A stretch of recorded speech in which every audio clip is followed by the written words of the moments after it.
Right, good afternoon, grade 8s. Carrying on with the female reproductive system.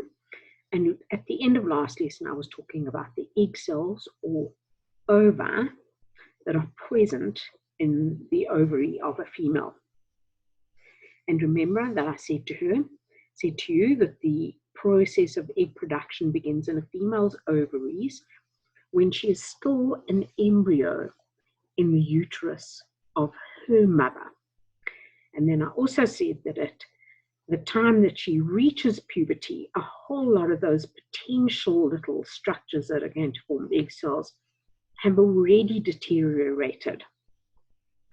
And at the time she reaches puberty, there are only between 40,000 and 2 million of these little structures that have potential to form egg cells still remaining in the ovaries of a female. But fortunately, in her lifetime, she only releases about 450 to 480 of those little egg cells total in the time during which she's fertile. And fortunately, just a minute fraction of those might ever be fertilized and become a baby. And so every month, there are some hormones. Well, there is a hormone, in fact, a sequence of 4 hormones, but the first one that starts off the process every single month is a hormone that is secreted by a gland in the brain. And that hormone triggers one of those little structures, which contains a potential egg cell, to develop and release an egg cell.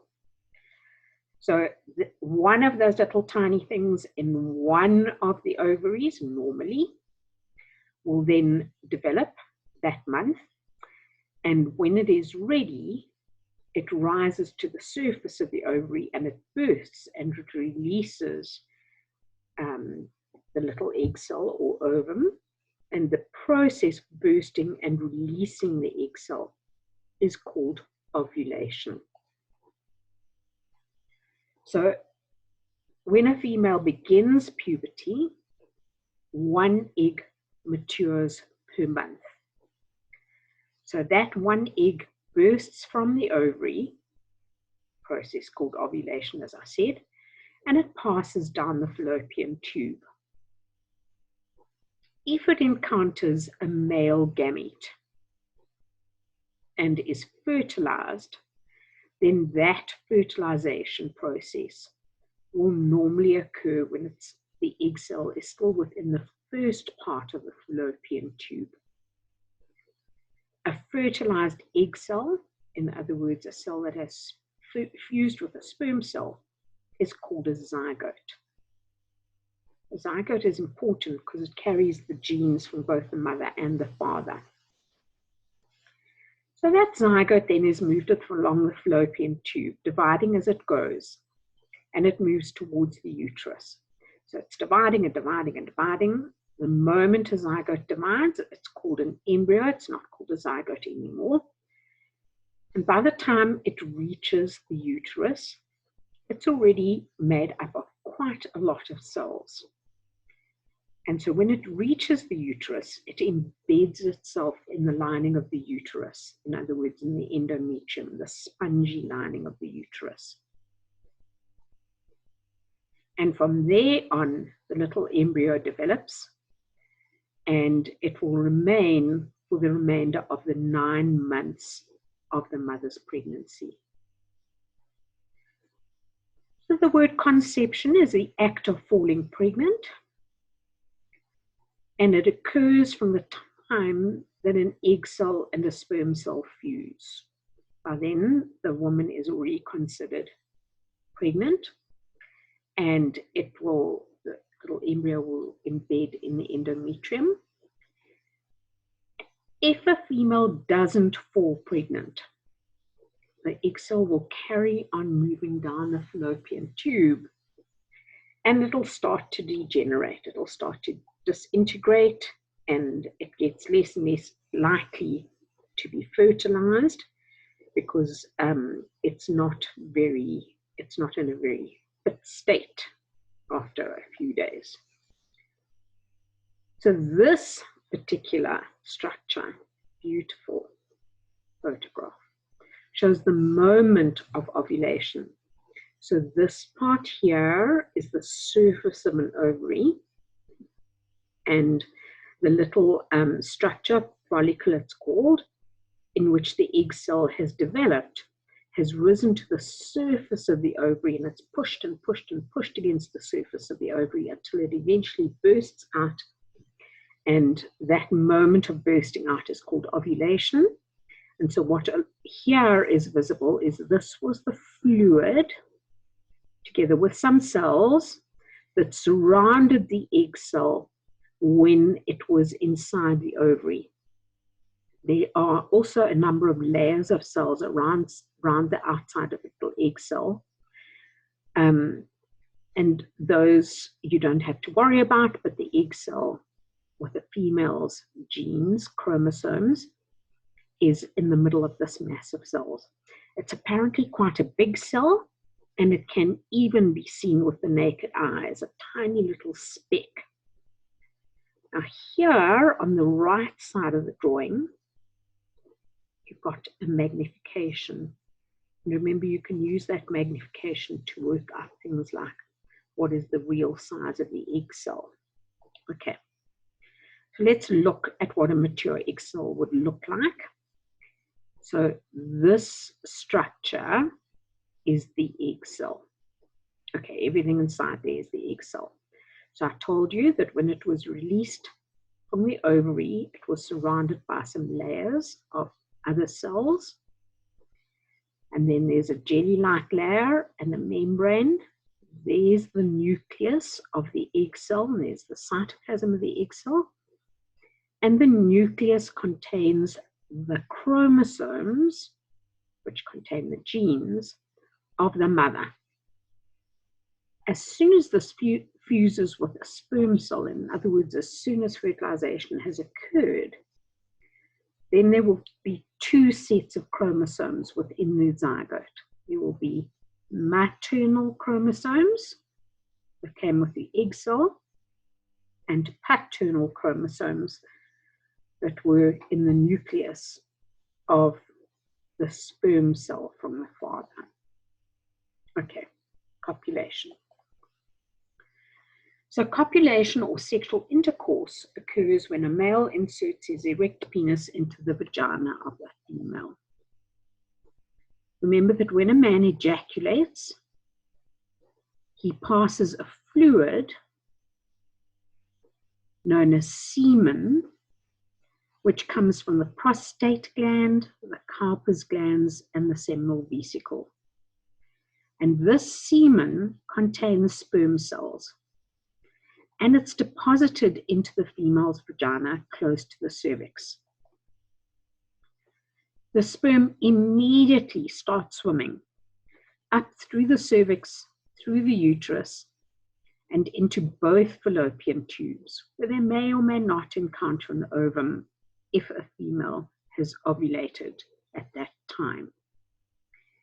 If they don't encounter an ovum, or those that even don't encounter an ovum because the ovum has already been fertilized, then the sperm just disintegrate and they break down into tiny little molecules which are absorbed into the body mostly. Okay. Only one sperm is able to fuse with the ovum to fertilize it. I told you that the cell which was formed is called a zygote. So that's a single cell formed by a sperm fusing with an ovum. And from that moment is called conception. The female is actually pregnant.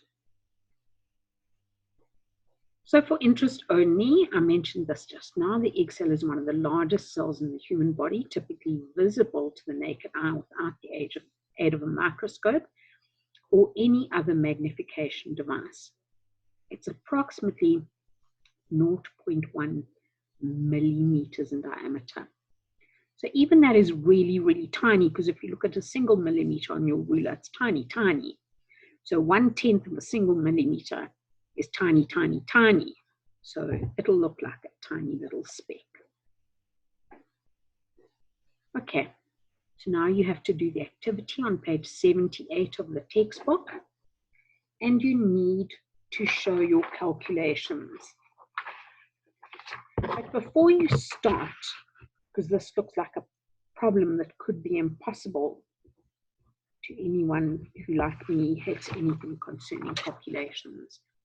So what you need to do is think of a similar example and work out how you would do that similar example. So if, for example, you have a 15 centimeter ruler and your friend has a 30 centimeter ruler, and I say to you, how many times longer is your friend's ruler than yours?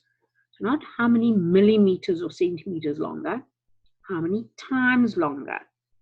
So it is twice as long. And how did you calculate that? You took the length of the one and you divided it by the length of the smaller one, and you said that the answer is 2 times. Okay. So try the activity on page 78 of your textbook and show your calculations. Right. So I spoke about the fact that the zygote divides by a process called mitosis. So one cell splits into 2 cells. As soon as it's split from 1 cell into 2 cells, it's no longer called a zygote, it's now called an embryo.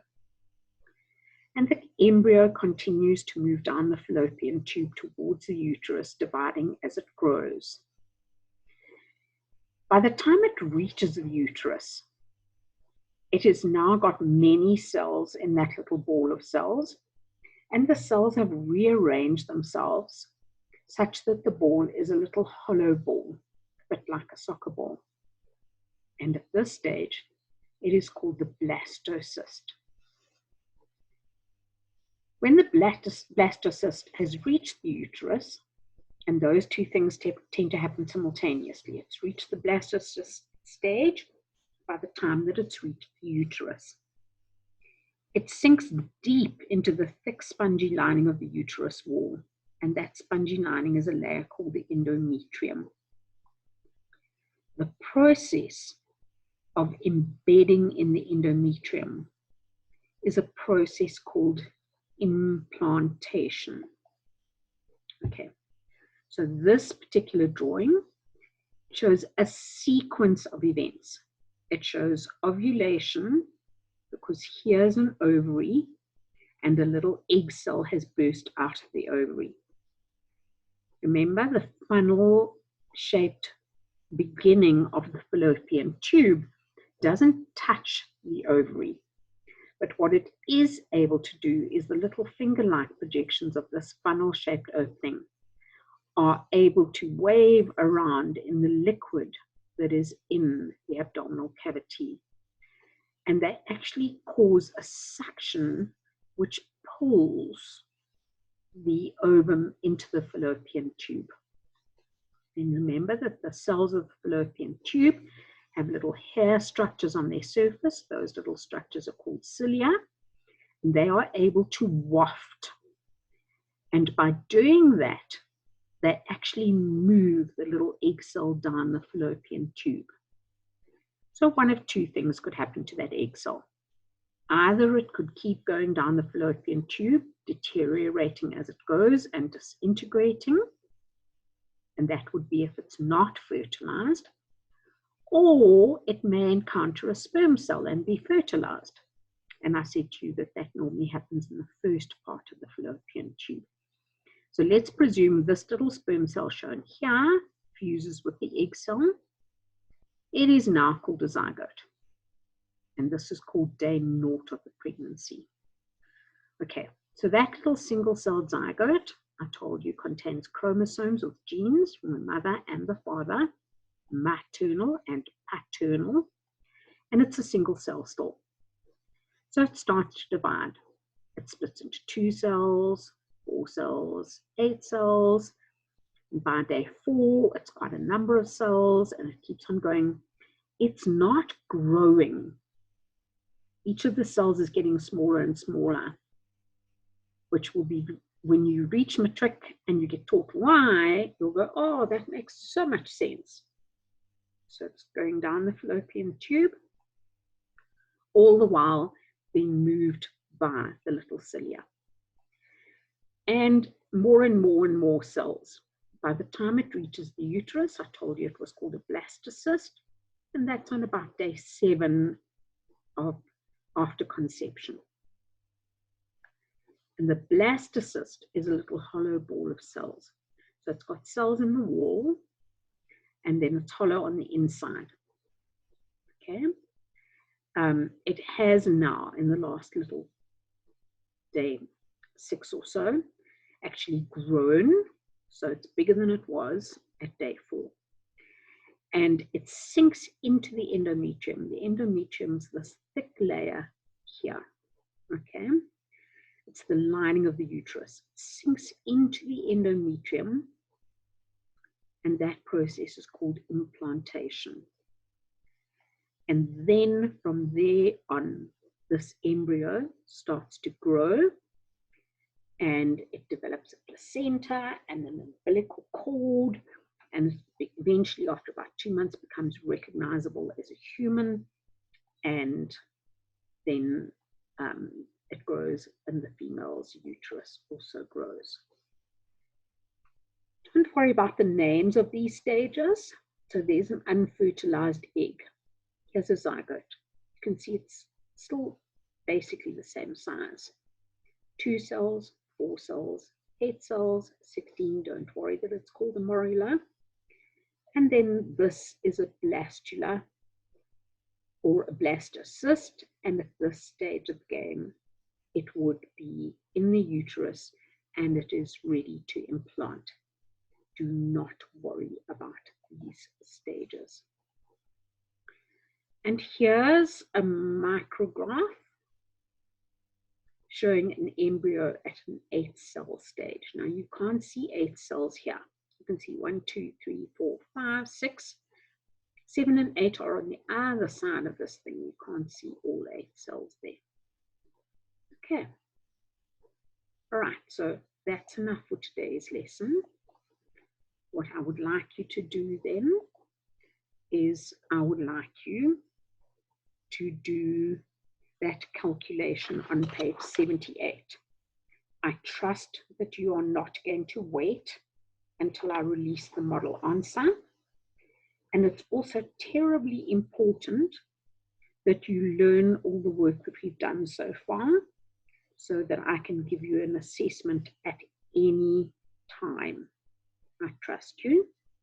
Please learn.